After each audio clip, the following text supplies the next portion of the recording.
Assalamualaikum warahmatullahi wabarakatuh. Nama saya Gustina Permata Sadari Tonga dari TBI 5 semester 2. Di sini saya akan membahas tentang kalimat. Yang pertama adalah pengertian kalimat. Kalimat adalah kumpulan kata yang setidaknya terdiri atas subjek dan predikat. Kalimat pun dapat terbentuk dari satu klausa maupun beberapa klausa. Sedangkan menurut KBBI, kalimat terbagi menjadi 3 pengertian. Yang pertama adalah kesatuan ujar yang mengungkapkan suatu konsep pikiran dan perasaan. Yang kedua adalah perkataan atau linguistik. Yang ketiga adalah satuan bahasa yang secara relatif berdiri sendiri, mempunyai pola intonasi final, dan secara aktual maupun potensial terdiri atas klausa. Materi selanjutnya yang saya akan bahas adalah ciri-ciri kalimat. Yang pertama adalah merupakan suatu kesatuan bahasa yang memiliki fonem dan morfem. Fonem sendiri adalah bunyi pada sebuah bahasa yang membedakan makna dalam sebuah kata, sedangkan morfem adalah bentuk bahasa yang mengandung arti pada sebuah kata. Ciri selanjutnya adalah dapat berdiri sendiri meskipun tidak ditambah dalam kalimat pelengkap. Ciri yang ketiga adalah mempunyai pola intonasi akhir. Dan ciri-ciri terakhir, adanya huruf kapital dan tanda baca dalam sebuah kalimat. Hal ketiga yang akan saya bahas adalah unsur-unsur kalimat. Kalimat mempunyai beberapa unsur, yaitu yang pertama subjek. Subjek adalah kata benda dalam sebuah kalimat yang dapat berupa nama orang, benda, hewan, sapaan, dan lain sebagainya. Untuk contohnya adalah Gina adalah teman kami. Di kalimat ini Gina adalah subjek. Contoh selanjutnya, ayah sedang lomba memancing. Ayah adalah subjek di kalimat ini. Unsur selanjutnya adalah predikat. Predikat adalah bagian yang menandai apa yang telah diungkapkan atau dituliskan oleh pihak pertama. Sebagai contoh adalah merokok membahayakan kesehatan. Membahayakan adalah predikat di kalimat ini. Contoh selanjutnya, keladi itu tumbuhan. Tumbuhan adalah predikat di kalimat ini. Unsur selanjutnya adalah objek. Objek adalah sebuah hal atau perkara yang akan menjadi topik pembicaraan. Fungsi objek adalah membentuk kalimat utama pada kalimat berpredikat transitif, memperjelas makna dalam sebuah kalimat, dan membentuk kesatuan atau kelengkapan pikiran dalam kalimat. Ciri-ciri objek adalah objek berada di samping kanan predikat tanpa disisipi kata kecuali pada kalimat pasif. Contoh kalimatnya adalah saya dan Abdi suka menonton anime. Menonton di kalimat ini adalah objek. Unsur selanjutnya adalah pelengkap. Pelengkap adalah bagian frasa verbal yang membuatnya menjadi predikat lengkap dalam sebuah klausa. Fungsi pelengkap itu sendiri adalah melengkapi kalimat lainnya seperti subjek, predikat, objek, dan lain sebagainya. Ciri-ciri pelengkap adalah pelengkap berkategori kata atau frasa nominal, verbal, atau adjektifal. Ciri selanjutnya adalah pelengkap tidak dapat difasifkan, atau jika dapat difasifkan tidak dapat menjadi subjek. Unsur selanjutnya adalah keterangan. Keterangan adalah sebuah bagian kalimat yang memiliki tujuan untuk memperjelas kalimat. Unsur keterangan memiliki fungsi untuk menambah informasi pada kalimat yang akan disajikan sehingga komunikasi mudah dipahami. Tanpa unsur kalimat keterangan, informasi menjadi tidak jelas. Hal ini dapat ditemukan terutama dalam surat undangan, laporan penelitian, dan informasi yang terkait dengan tempat, waktu, sebab, dan lain-lain. Ciri-ciri unsur kalimat keterangan adalah letaknya bisa berpindah-pindah. Misalnya, hari ini kami akan praktik lapangan ke hutan, menjadi kami akan praktik lapangan hari ini ke hutan. Ciri selanjutnya, biasanya kata atau kelompok kata didahului kata depan. Selanjutnya adalah bagian-bagian kalimat. Yang pertama adalah kalimat dan klausa. Kalimat dan klausa memiliki unsur predikasi dalam arti memiliki unsur subjek dan predikat tanpa objek, keterangan, dan pelengkap. Contohnya adalah ibu memasak. Ibu adalah subjek, memasak adalah predikat. Bagian kalimat kedua adalah konstituen kalimat. Kalimat merupakan kumpulan kata untuk pemberian sintaksis dari kata yang terkecil. Satuan-satuan yang membentuk suatu konstruksi disebut dengan konstituen. Analisis struktur pada suatu kalimat pada dasarnya adalah menetapkan pola hubungan konstituennya secara lengkap dengan cara menggunakan diagram. Contoh konstituen kalimat adalah kami membangun perkebunan kopi di samping halaman sekolah. Bagian kalimat selanjutnya adalah unsur wajib dan unsur tak wajib. Kalimat minimal terdiri atas unsur subjek dan predikat. Berdasarkan uraian kalimat dibedakan atas unsur wajib dan unsur tak wajib.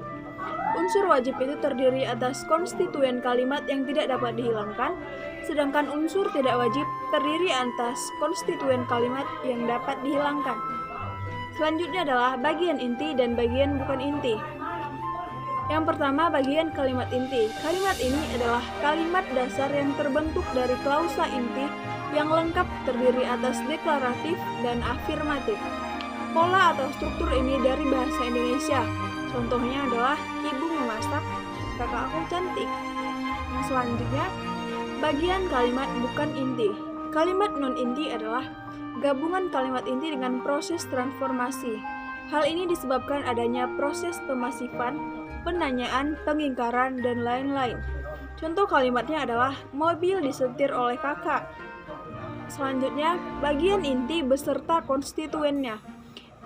Sebagai contoh, lukisan Kak Andi dipamerkan di acara pameran internasional.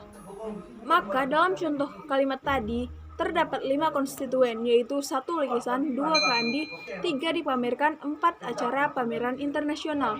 Kata demonstrativa itu dalam contoh kalimat 1 tidak termasuk konstituen karena tidak berdiri sendiri. Selanjutnya adalah jenis-jenis kalimat menurut bentuk. Berdasarkan bentuknya, kalimat dibedakan menjadi kalimat tunggal dan kalimat majemuk. Kalimat tunggal adalah kalimat yang memiliki satu klausa. Contohnya, ayah sedang tidur. Semua barang-barang berserakan di kamar tidur ayah. Selanjutnya adalah ibu sedang memasak, adik sedang mandi, kakak belajar kimia di kamar. Dan selanjutnya kalimat majemuk. Kalimat majemuk adalah kalimat yang memiliki lebih dari satu klausa. Contoh kalimatnya adalah ayah dan ibu sedang membuat masakan soto Banjar karena hidangan ini adalah makanan favorit mereka. Kalimat majemuk memiliki 3 bagian, yaitu kalimat majemuk setara. Kalimat majemuk setara adalah kalimat yang memiliki tingkatan klausa yang sama atau sederajat. Kalimat tersebut memiliki klausa-klausa subordinatif dan dihubungkan dengan konjungsi koordinatif. Contohnya adalah, ayah membaca koran lalu meminum kopi di teras rumah. Selanjutnya, ibu membaca buku dan aku berangkat sekolah. Contoh terakhir adalah hanya 1 orang yang beri saya makan, yaitu ayah saya. Selanjutnya adalah kalimat majemuk bertingkat. Kalimat majemuk bertingkat adalah kalimat yang memiliki tingkatan antara klausa satu dengan klausa yang lainnya tidak sebanding. Contohnya adalah, kalau aku yang pergi, bisakah ibu di rumah sendirian? Selanjutnya, ketika saya menyimak gagasan yang Anda bicarakan, saya tertarik dengan hal tersebut. Contoh terakhir, ayah sekarang di sekolahku karena ibu tidak menjemputku pulang pada hari ini. Selanjutnya adalah kalimat majemuk campuran. Kalimat majemuk campuran adalah kalimat yang memiliki klausa sebanyak 3 atau lebih, tetapi klausa tersebut dihubungkan secara subordinatif dan konjungtif. Contohnya adalah, Dina berangkat ke sekolah dan adik tetap pergi ke pasar, meskipun panas di siang hari ini semakin terik. Selanjutnya adalah jenis kalimat aktif dan pasif. Yang pertama, kalimat aktif. Kalimat aktif adalah kalimat yang predikatnya adalah kata kerja aktif. Verba aktif ditandai dengan prefiks me, memper, dan be. Ciri-ciri kalimat aktif adalah predikatnya cenderung memiliki imbuhan me ataupun ber, dan pada kalimat aktif, imbuhan me ataupun ber cenderung mengikat predikat yang menggambarkan satu tindakan ataupun pekerjaan dalam sebuah kalimat. Contoh kalimat aktif adalah kakak membaca buku, adik bermain bola, ibu memasak sayur. Kalimat aktif juga terbagi menjadi beberapa bagian. Yang pertama adalah Kalimat aktif transitif. Kalimat aktif transitif adalah kalimat aktif yang melibatkan unsur objek di dalamnya. Ciri-cirinya adalah yang pertama harus melibatkan unsur objek di dalamnya, kedua berpola subjek predikat objek. Contohnya adalah dia memanjat pohon, kedua saya membaca buku. Selanjutnya adalah kalimat aktif intransitif. Kalimat aktif intransitif adalah kalimat aktif yang tidak memerlukan keberadaan objek di dalamnya. Sebagai penggantinya, unsur keterangan atau pelengkap yang menjadi unsur tambahan pada kalimat ini. Ciri-cirinya adalah tidak memerlukan unsur objek, berpola subjek predikat pelengkap atau subjek predikat keterangan. Yang ketiga, tidak dapat diganti dalam kalimat pasif. Kalimat aktif yang selanjutnya adalah kalimat aktif semi-transitif. Kalimat aktif ini adalah kalimat aktif yang tidak bisa diikuti unsur objek dan hanya dapat diikuti oleh unsur pelengkap saja. Ciri-ciri kalimat ini yang pertama tidak memerlukan unsur objek, kedua berpola subjek predikat pelengkap, ketiga tidak dapat diubah ke dalam kalimat pasif. Kalimat aktif yang keempat adalah kalimat aktif dwi-transitif. Kalimat aktif dwi-transitif merupakan kalimat aktif yang mengandung objek dan pelengkap sekaligus. Ciri-cirinya adalah mempunyai objek dan pelengkap sekaligus, berpola subjek predikat objek pelengkap.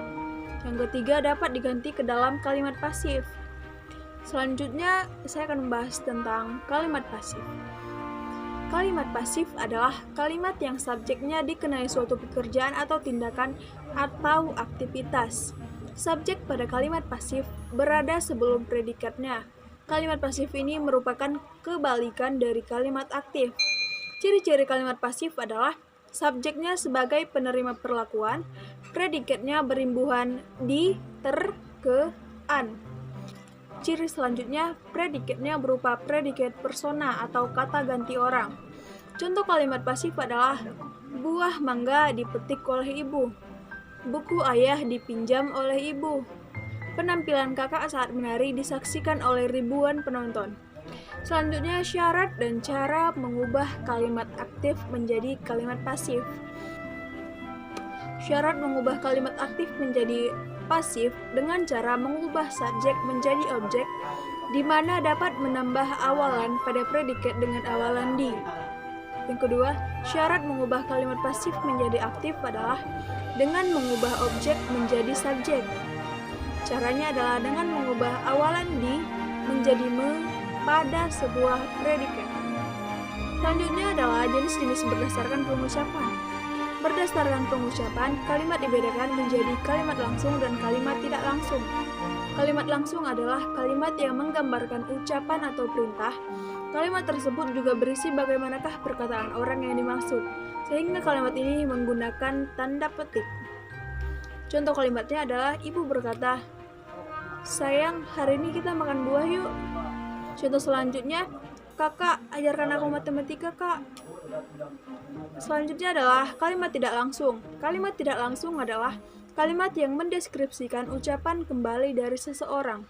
Biasanya kalimat tidak langsung ini merupakan kalimat pasif dan berupa kalimat berita.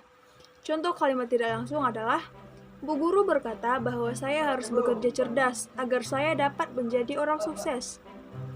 Contoh selanjutnya, mereka berkata bahwa semua orang memiliki hak untuk berkarya sesuai jalurnya masing-masing.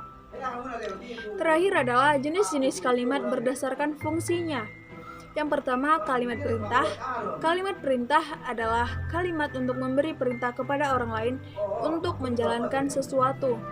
Biasanya, kalimat ini ditandai dengan tanda seru jika dalam bentuk tulisan, sedangkan dalam bentuk lisan itu ditandai dengan intonasi atau nada tinggi. Contoh kalimatnya adalah, silahkan Anda meninggalkan ruangan ini. Anda harus bisa. Selanjutnya, kami pasti bisa. Selanjutnya adalah, saya bisa, kamu juga bisa. Jenis-jenis kalimat berdasarkan fungsinya yang kedua adalah kalimat tanya. Kalimat tanya adalah kalimat yang ditandai dengan tanda tanya dan memiliki tujuan untuk mendapatkan informasi dari orang lain. Contoh kalimat tanya adalah, apakah seorang perempuan wajib menuntut ilmu sampai S3? Contoh selanjutnya adalah, bagaimana dengan Anda selanjutnya? Jika Anda sudah belajar maksimal namun hasil belum memuaskan. Contoh selanjutnya, kapan saya bisa menemui Anda? Selanjutnya adalah kalimat berita. Kalimat berita adalah kalimat yang digunakan untuk memberi informasi kepada orang lain. Kalimat ini ditandai dengan tanda titik jika dituangkan dalam bentuk tulisan. Dan jika dalam bentuk lisan, kalimat tersebut dilakukan dengan intonasi atau nada rendah. Sebagai contoh, kita harus melakukan sesuatu agar sampah dedaunan tidak berserakan kembali di halaman rumah. Contoh selanjutnya, saya yakin bahwa kita semua pasti bisa melewati rintangan tersebut. Yang terakhir adalah kalimat seruan. Kalimat seruan adalah kalimat yang mengungkapkan perasaan seseorang dengan kata lain antara senang, kagum, bahkan terkejut. Kalimat ini diungkapkan dengan intonasi tinggi jika dalam bentuk lisan, sedangkan dalam bentuk tulisan bisa ditandai dengan tanda titik atau tanda seru. Contoh kalimat seruan adalah, "Astaga, saya lupa mengunci rumah." Contoh selanjutnya, "Kamu terlihat sangat cantik." Oke, hanya itu yang dapat saya sampaikan. Maaf jika banyak kesalahan. Saya harap Anda mengerti materi saya. Terima kasih. Assalamualaikum warahmatullahi wabarakatuh.